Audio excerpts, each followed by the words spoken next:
saddexaad toontu waxay sare u qaadaa difaaca jirka oo waxaa ku jira magnesium, vitamin B6, vitamin C, selenium, fiber, calcium, iyo phosphor, iron and vitamin B1.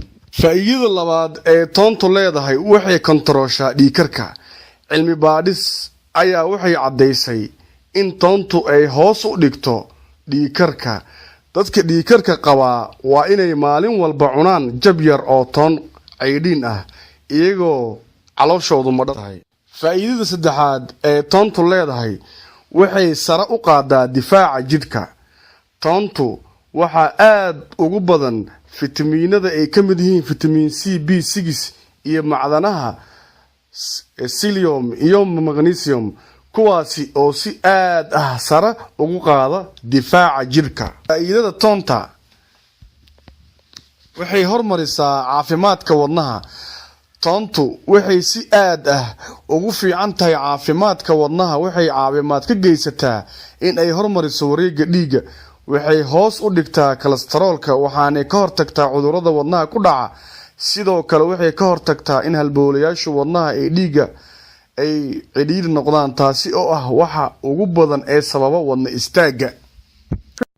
kuwaasi oo si aad ah sare ugu qaada difaaca jidhka. faa'iidada afaraad ee toontu leedahay waxay daweysaa qufaca iyo durayga.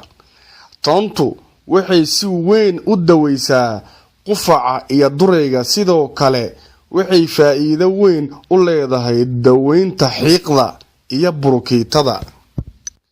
faa'iidada shanaad ee toontu leedahay waxay la dagaalantaa xasaasiyadda ama elerjiga.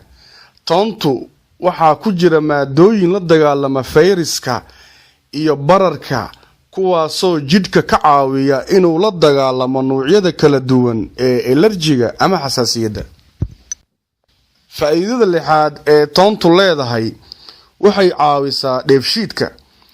toontu waxay nidaamisaa shaqada caloosha si ay sare ugu qaado dheefshiidka iyo burburinta cuntada. toontu waxay sidoo kale beerka ka caawisaa ama ku caawisaa inuu jidhka ka sii daayo sunta iyadoo sidoo kalena beerka ka ilaalisa inay waxyeelo soo gaadho. faa'iidada toddobaad ee toontu leedahay waxay daweysaa ilka xanuunka. toontu waxay sidoo kale aad hoos ugu dhigtaa ilka xanuunka maadaama ay ku jiraan maadooyin la dagaalama bakteeriyada si ilkaha ku xanuunaya si dhaqso ah xanuunka uga joojiso. burburi jab yar oo toon ah isla markaana duldhig iliga ku xanuunaya. faa'iidada sideedaad ee toontu leedahay waxay ka hortagtaa kansarka. toontu waxay caawimo ka geysataa ka hortagga kansarka siiba kansarka ku dhaca habdhiska dheefshiidka iyo sanbabada.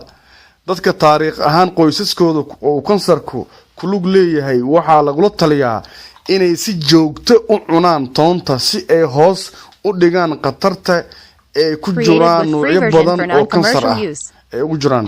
allah inaga haayo dhammaanteen. mahadsanidin daawadayaasha. thanks subscribe dheh like and comment.